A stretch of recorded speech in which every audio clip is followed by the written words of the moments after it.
Today we're going to talk about a feud. I guess you call it a feud. I don't know if it's a feud, but it is Mr. Wonderful. Kevin O'Leary has called out Elon Musk, which I have my own opinions on Elon Musk and his morally wrong. Is it morally wrong to work from home? We'll discuss that on the other side. Take your guard and let it down, 'cause you can work wherever now.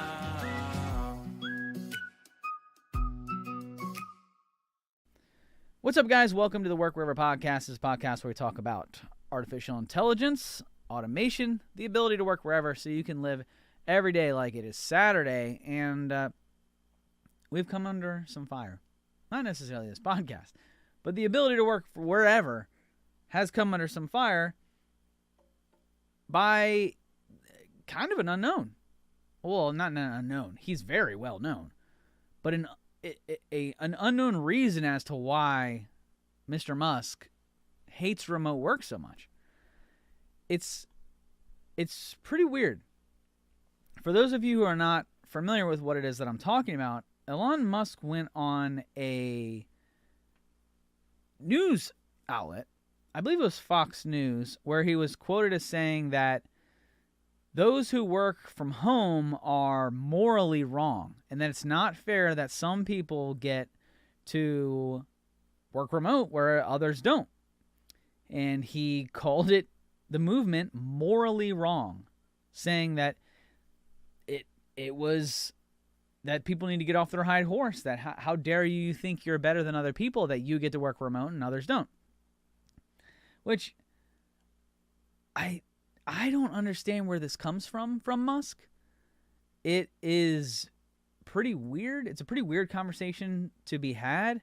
I feel like maybe he is trying to get his employees back to the office, or he's trying to set a specific standard, but it is very, very weird. So he went on a recent tirade as to say that the laptop classes, meaning like there is subdivides in the economic classes, right?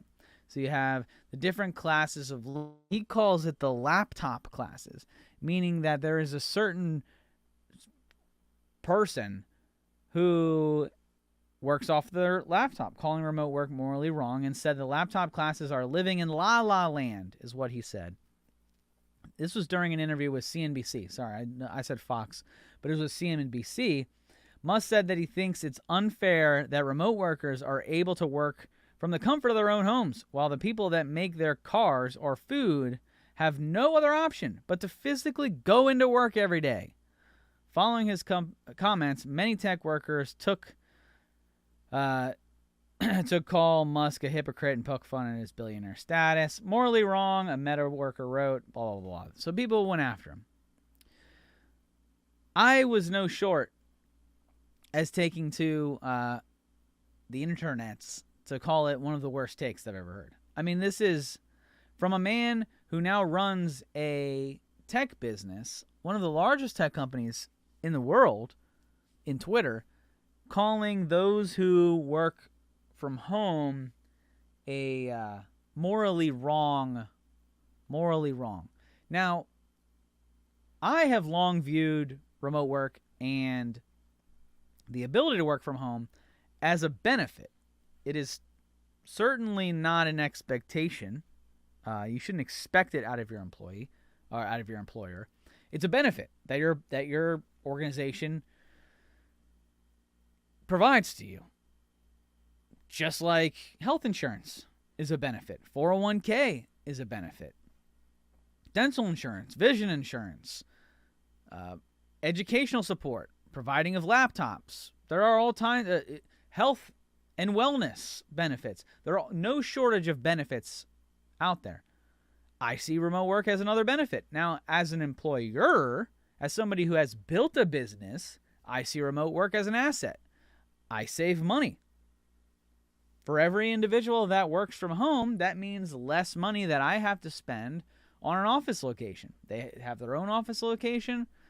They're more productive, say all the statistics. So not only am I saving money, but my employees are happier. They're healthier. They have more benefits. They can spend time with family. There is no shortage of reasons why I want and believe that working from home is the best option for my employees. Now, the belief system that it is morally wrong lends to two different things.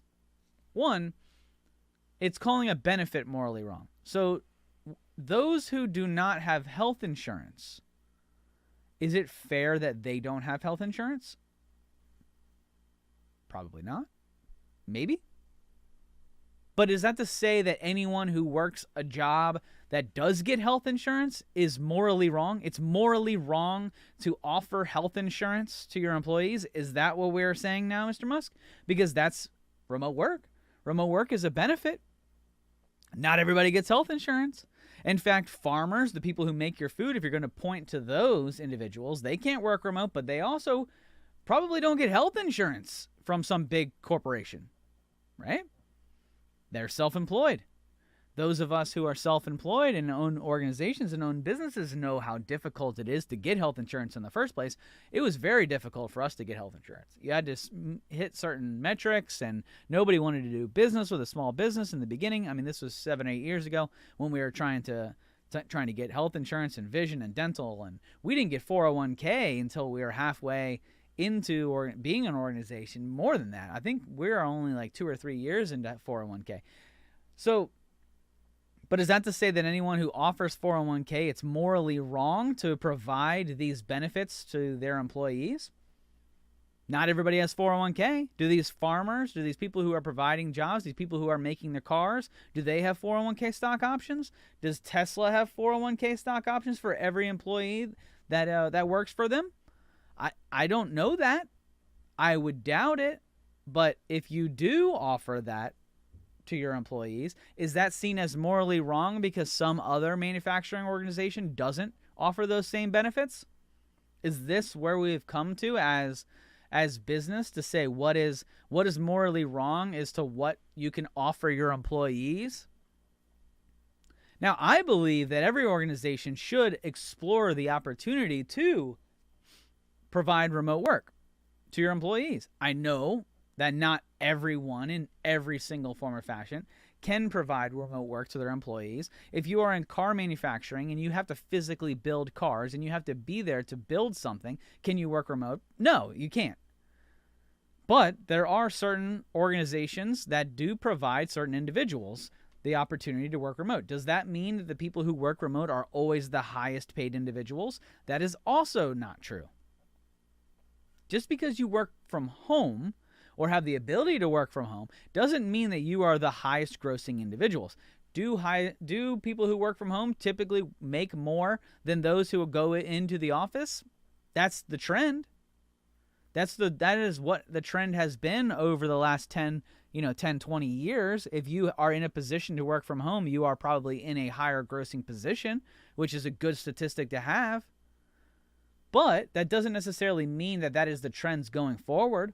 In fact, organizations in the tech industry, more specifically in the federal government contracting industry, which is the industry that my organization and Capital Presence is in, we are paying more for people to go into the office because nobody wants to do it. So this idea that it is morally wrong for somebody to work from home is ridiculous. It should be seen as a benefit. And benefits cannot be morally wrong. That's ridiculous.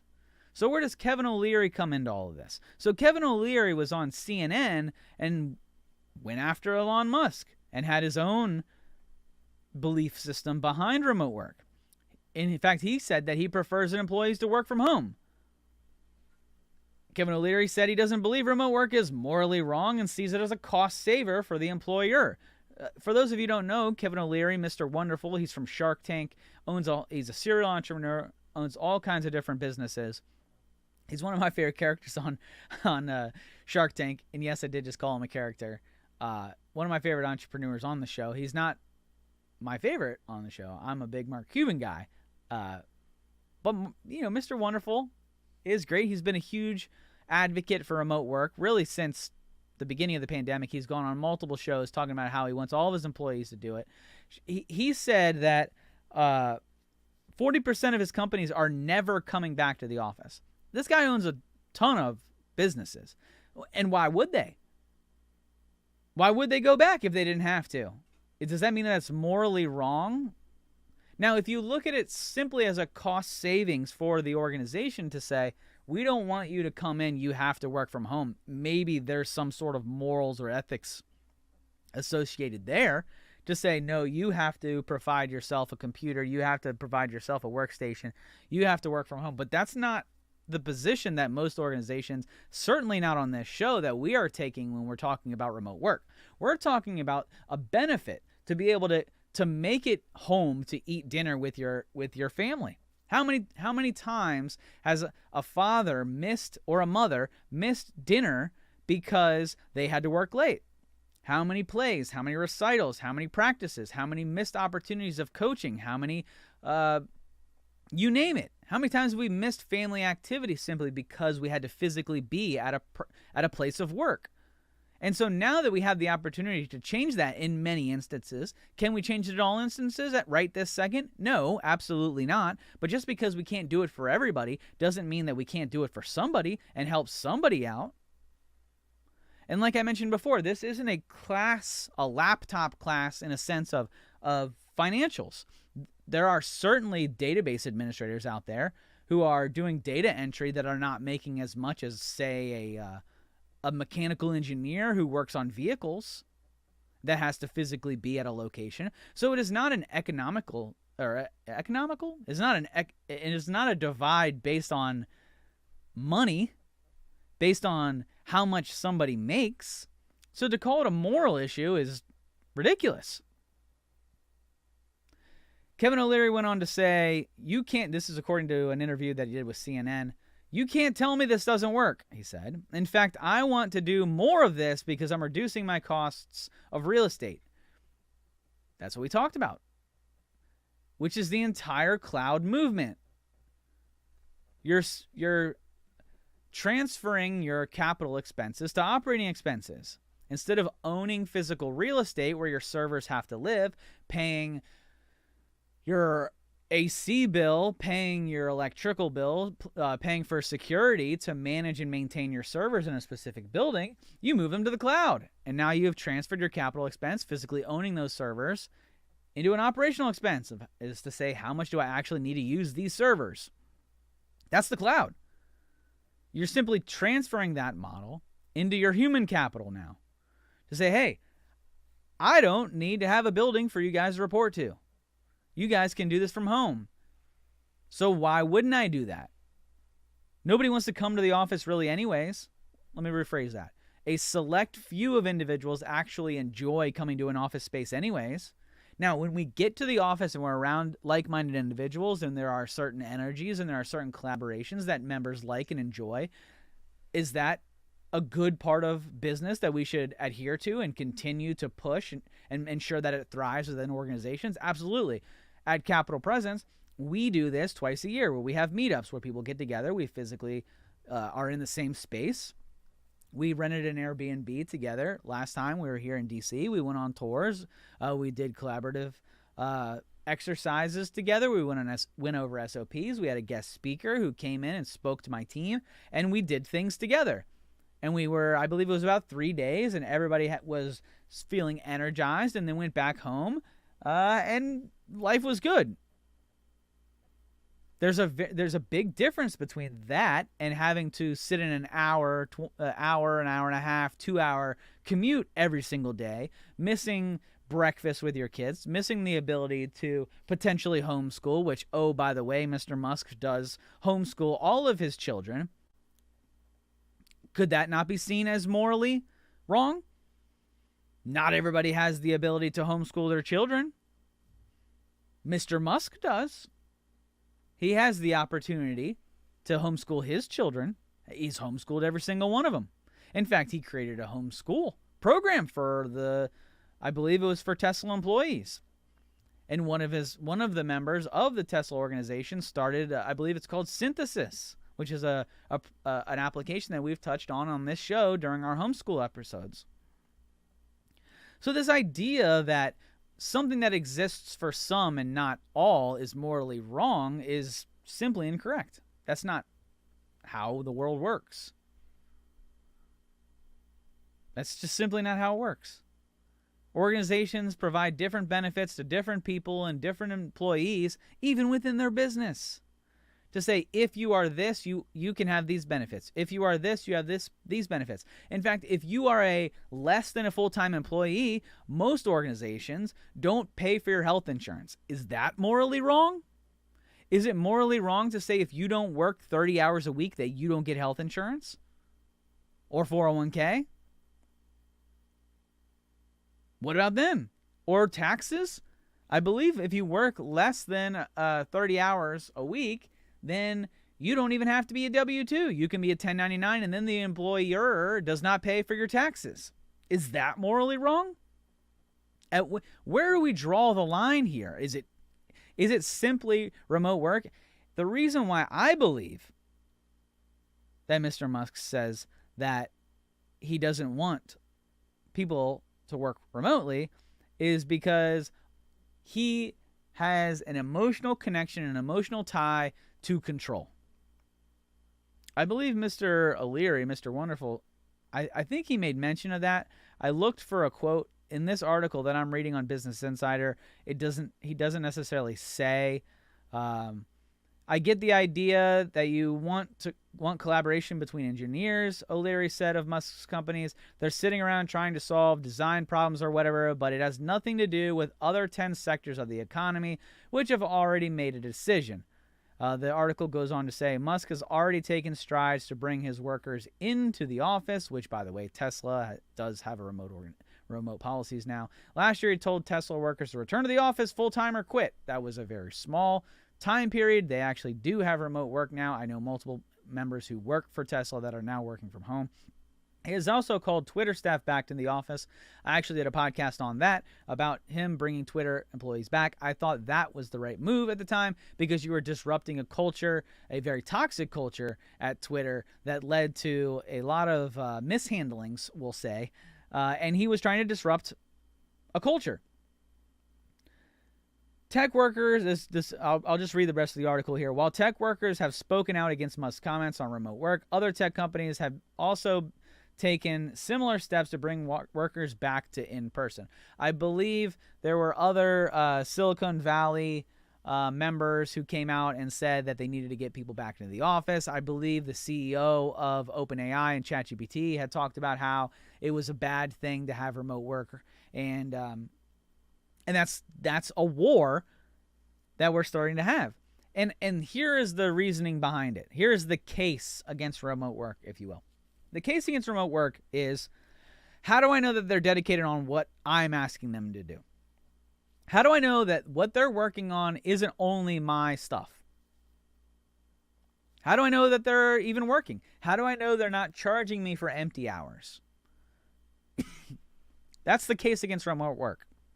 How do I know they're not sitting in bed, laying down, wiggling the mouse every 5 minutes, and then charging me 80 hours a week?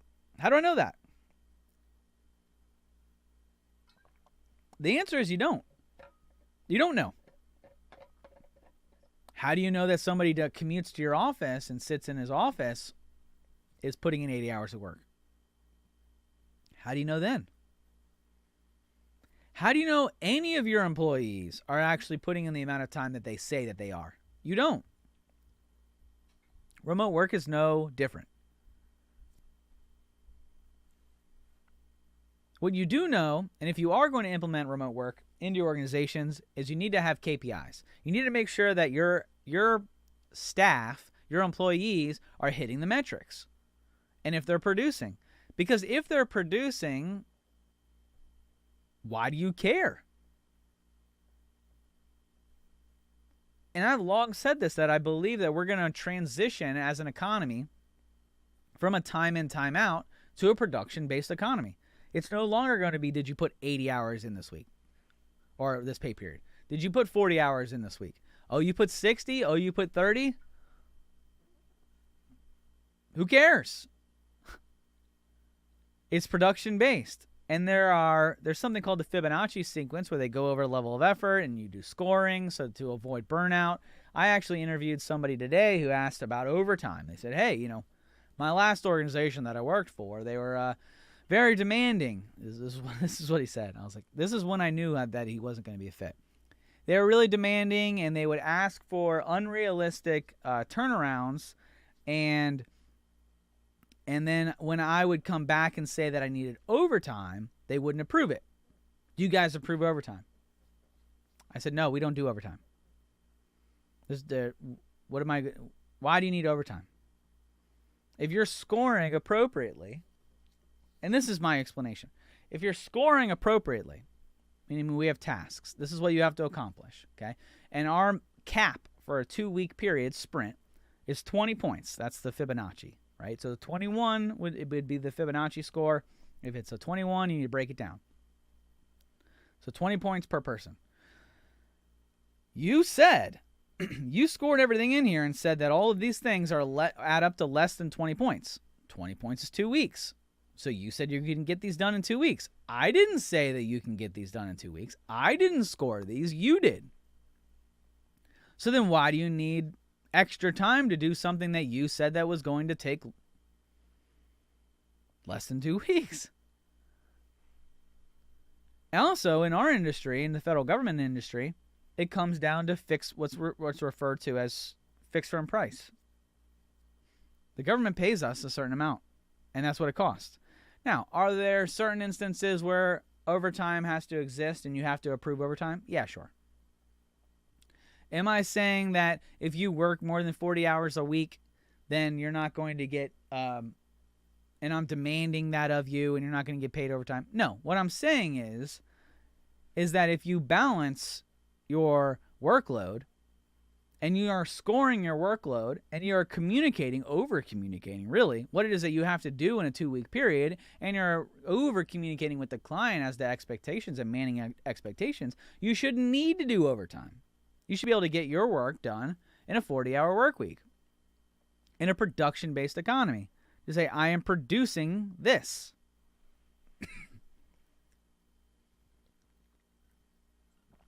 That's where we're headed. I've been saying this for years. And it's just one more step. Now we have people like Musk who are trying to grab on to the old way of management. I want to see my employees. I don't trust my employees. I want to make sure that they work only for me. Which, hey, I hear that, man. That's a struggle.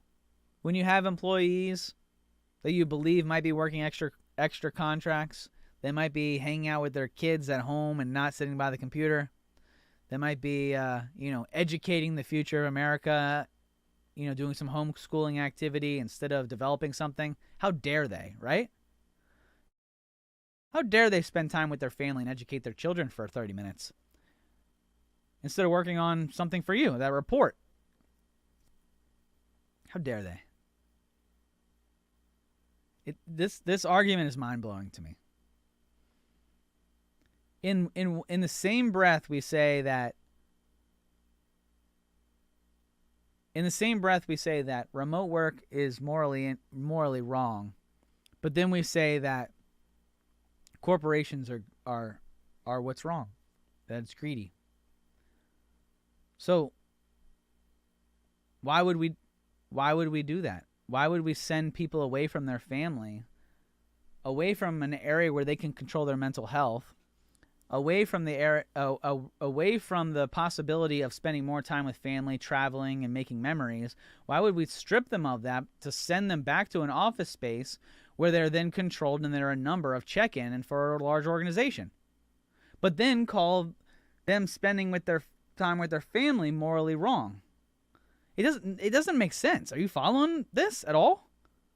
It doesn't make any sense.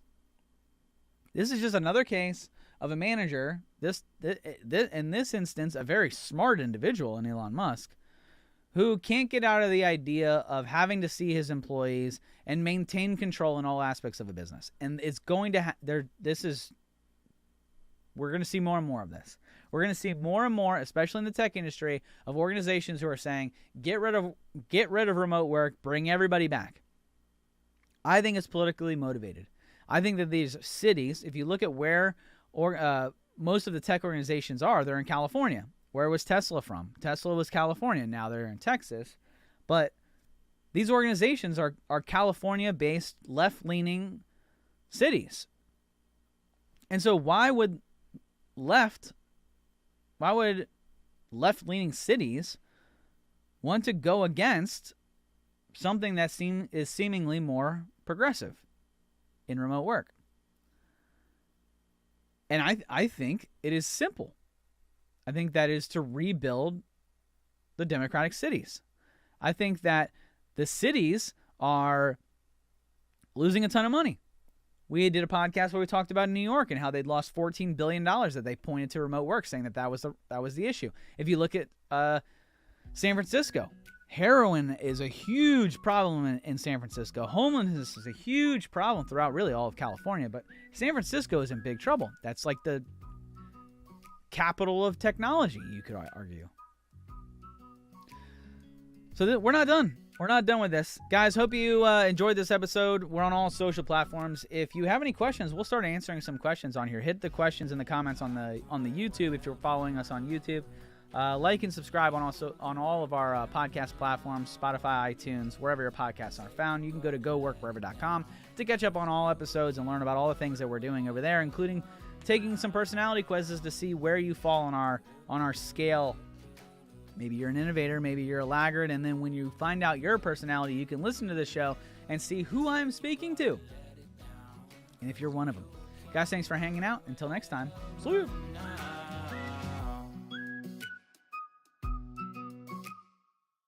Hey there! Don't forget to hit that subscribe button and turn on notifications for all the latest videos from Capital Presence.